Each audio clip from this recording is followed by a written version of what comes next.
Hi everybody, so this is going to go over part 2 of our module 6. The first part was finishing up solving equations that had logs and exponents and some applications, and then this part is about systems of equations. So when we start to look at these systems of equations, we're going to get answers that are going to be points. Some systems are going to have 1 point as a solution, some are going to have more than 1 point as a solution, but I want you to know when you enter solutions, they're always going to be points, so you're always going to put in the coordinates x, y.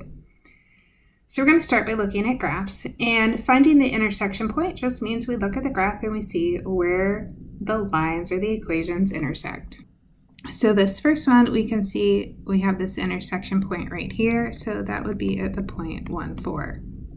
The next one shows a parabola with a line. So in this case, I have 2 intersection points, and I think you can see them really well on the graph. There's this one, and then there's this one. So the first one is the point 2, 1. So remember, put it in as a point. Then we'll put a comma, and we'll put the second intersection point, which is -1, +4. If you decide you want to use a graphing as your solution, I think that's a great way to do it. Just probably do it using some kind of tool to graph. It's really hard to graph accurately by hand, so what you think is a certain point may not line up. So use something like Desmos if you decide you want to graph. As you start to look at graphs, not all graphs are going to have intersections. So if that happens, you just say no solution. So you can see the first one, I have this parabola and a line not touching. The second one, I have parallel lines.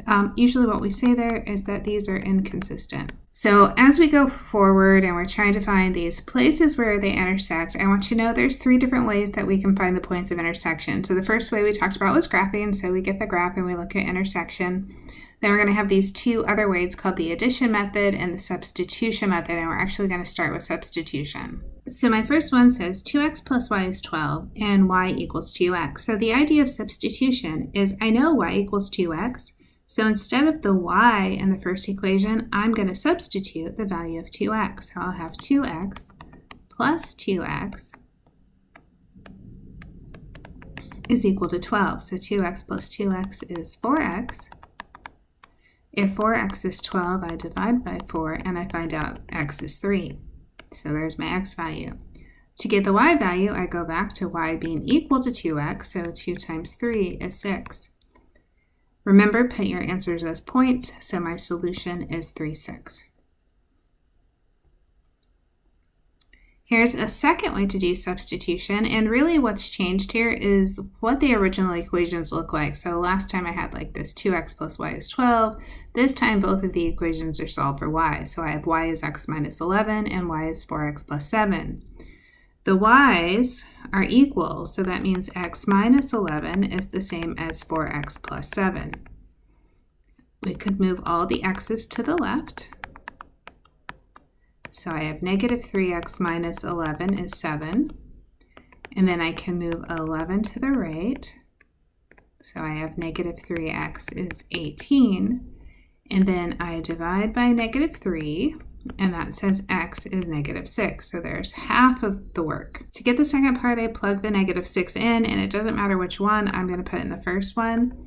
Negative 6 minus 11 gives me negative 17. So my point is negative 6, negative 17. So as we continue, the equations are going to keep looking a little different in how they're presented. So this one says 3x minus y is 8 and 2x plus y is 12. So we could do the same thing, right? We could solve for y and plug them in, but this time I'm going to do the addition method. And the addition method is exactly what it sounds like. I'm just going to add them together. So 3x and 2x is 5x. Negative y plus y cancels, and that's what we want to happen. We always want something to cancel. 8 plus 12 is 20. Divide by 5, x is 4. Then, like before, you just plug it back in. So let's say I have 3 times 4 minus y is 8. So 12 minus y is 8. Subtract 12. Negative y is negative 4. Divide by negative 1, y is 4. So we want to write our solution as 4, 4. Now, that was really nice because that was our first one. Addition doesn't always work so nicely. If I look at this one, 2x minus 3y is negative 21, 3x minus 4y is negative 29. If I add them together, nothing's going to cancel. So what I have to do is I have to make either the x's or the y's cancel. I'm going to decide to cancel the x's, but I just had to pick something. So when I look at 2 and 3, I think about 2 times 3 is 6. So I want to make both of these numbers 6 at the beginning. So I'm going to multiply this whole first equation by 3. So 3 times 2 is 6x. 3 times 3, I have 9y. And then 3 times negative 21 is negative 63. In the second line, I also want to get a 6, but I want it to be negative 6. That way when I add 6 and negative 6, it becomes 0. So I'm going to multiply by negative 2. Negative 2 times 3, negative 6x. Negative 2 times negative 4 is positive 8y. And then negative 2 times negative 29 is a positive 58. Add that together. The 6x cancel. So we're doing that on purpose, right? That's the key to addition method, is to get rid of something. So sometimes people call it the elimination method instead of addition method because we're eliminating one of the variables. Negative 9y, positive 8y gives me negative y. Negative 63 plus 58 is negative 5. So divide by negative 1, you get y is 5. You want to plug that back in. So I'm going to do 2x minus 3 times 5 is negative 21. There's 2x minus 15 is negative 21. So I add 15. That says 2x is negative 6. Divide by 2, barely fits in there. I get x is negative 3. So I have this point, negative 3, 5. If you want to check it, a good way to check it would be plug it into the second equation. So watch, if I do 3 times negative 3 minus 4 times 5, we're kind of saying question mark, is that negative 29? And hopefully it is.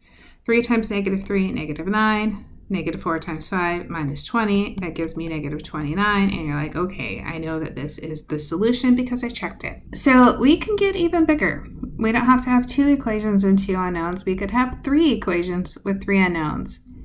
So when I look at this one, 2x plus y minus 5z is 14, y minus 3z is 4, and z equals 2.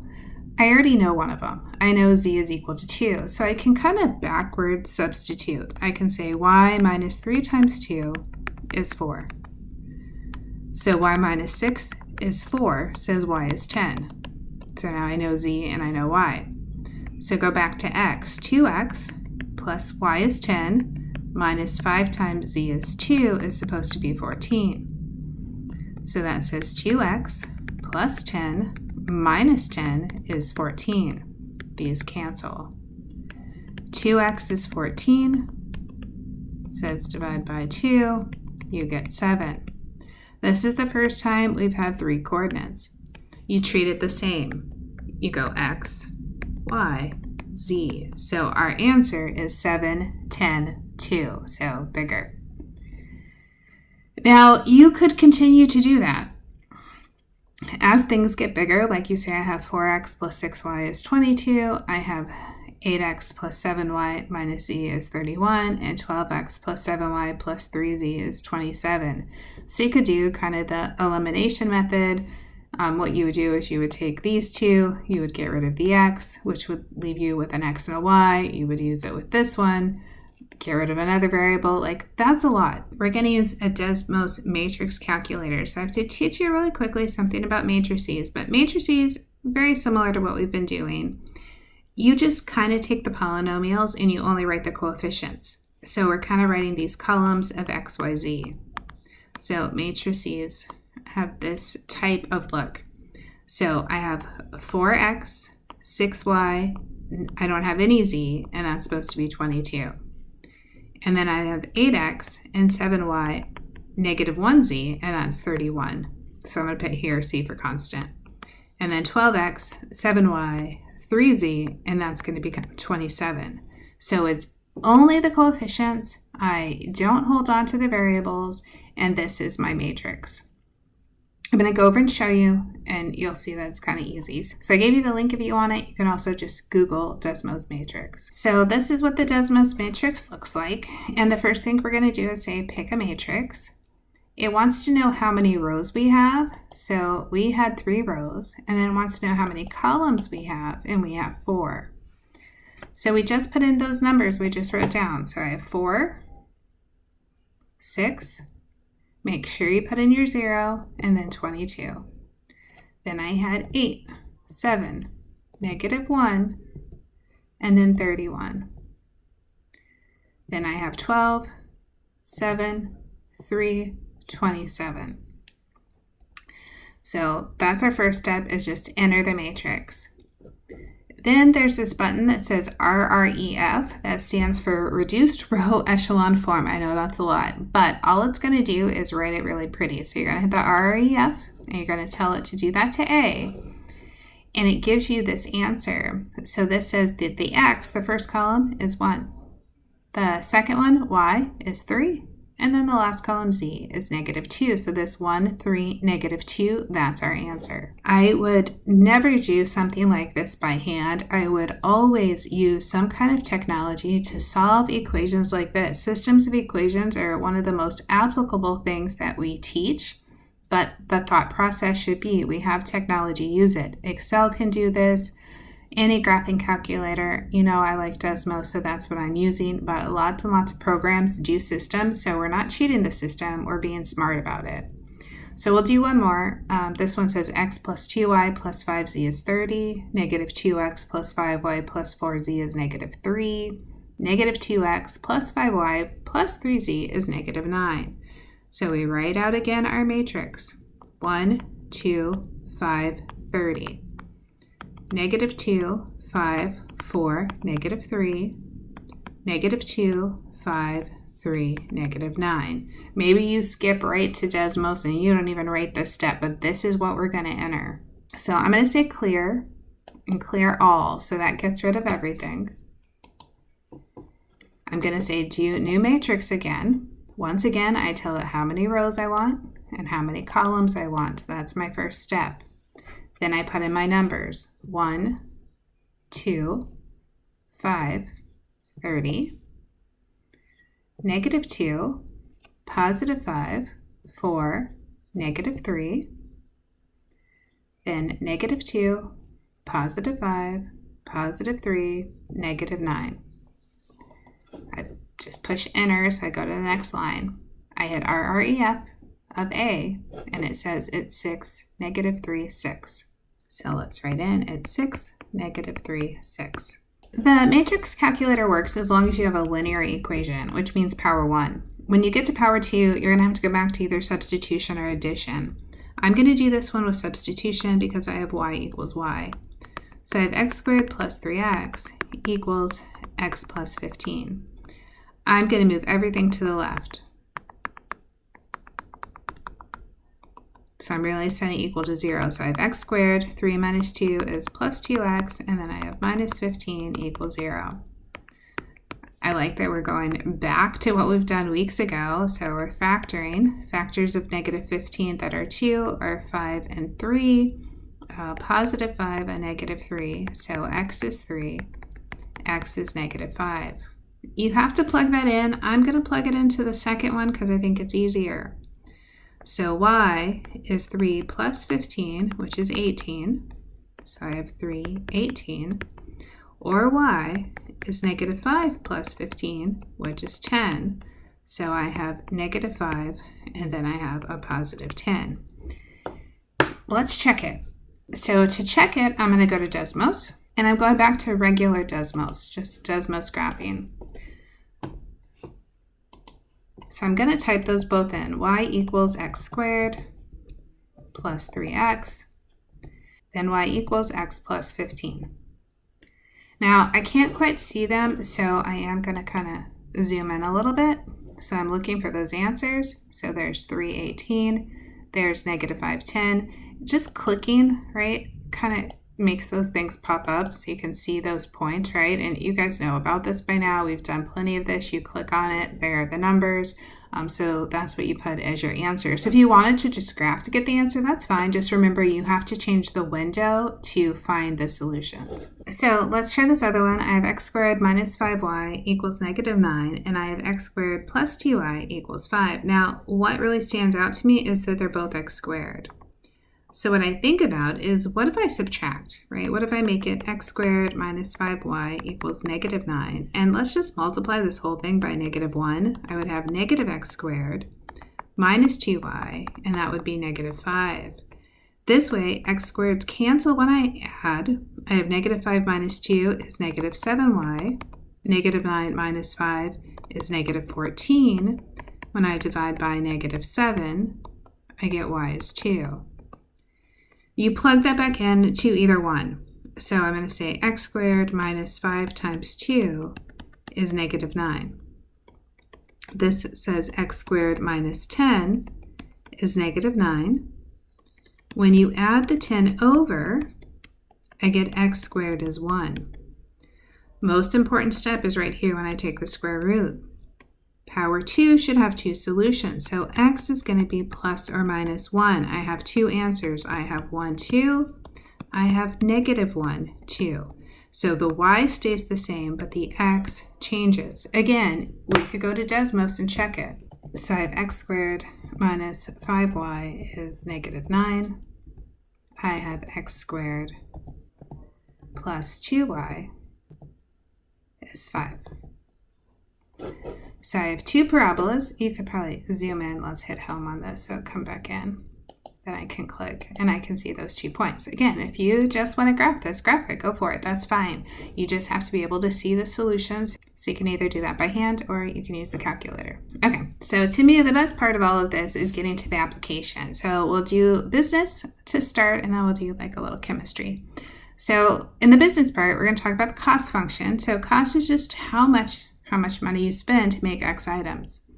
Then revenue is the amount of money you get when you sell the item. So we're not talking about profit. We're talking about cost, so how much we spent, and R, how much we receive. Revenue, often you can write down price times the quantity.